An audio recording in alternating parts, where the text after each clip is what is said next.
Hello बच्चों, देखिए अब जो हमारा टॉपिक है ये है इलेक्ट्रिक फ्लक्स। ठीक है, क्या होता है ये?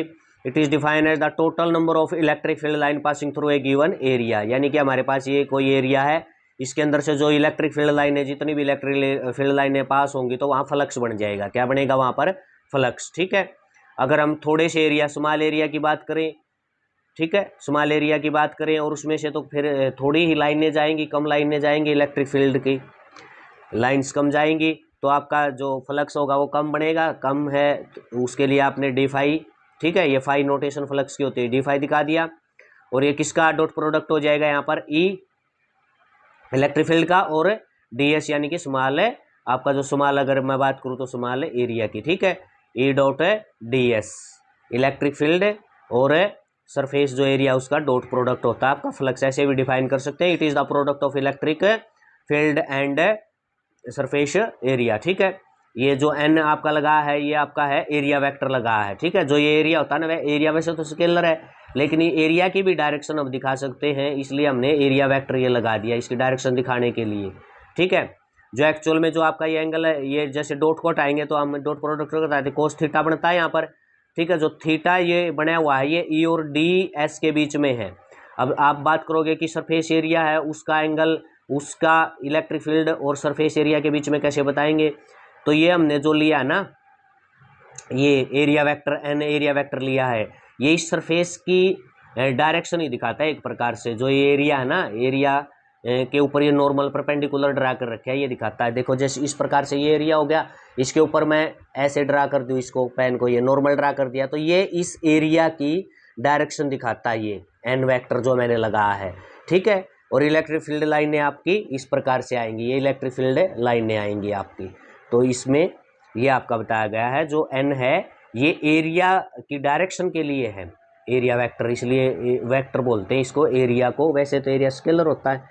ठीक है, तो थीटा एंगल किसके बीच में है? इलेक्ट्रिक फील्ड लाइन के बीच में और एरिया वेक्टर, यानी इस एन, जो एन बनाना है हमने एरिया वेक्टर।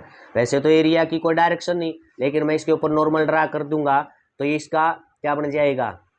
इसका एरिया का ये वेक्टर है, यानी कि एरिया वेक्टर हो जाएगा और इलेक्ट्रिक फील्ड लाइनें इसमें आएंगी इस प्रकार से, जैसे ये आ गई यहाँ से। तो दोनों के बीच में एंगल ये इलेक्ट्रिक फील्ड लाइन है और ये आपका नॉर्मल वेक्टर इस एरिया का, तो इनके बीच में एंगल बनेगा।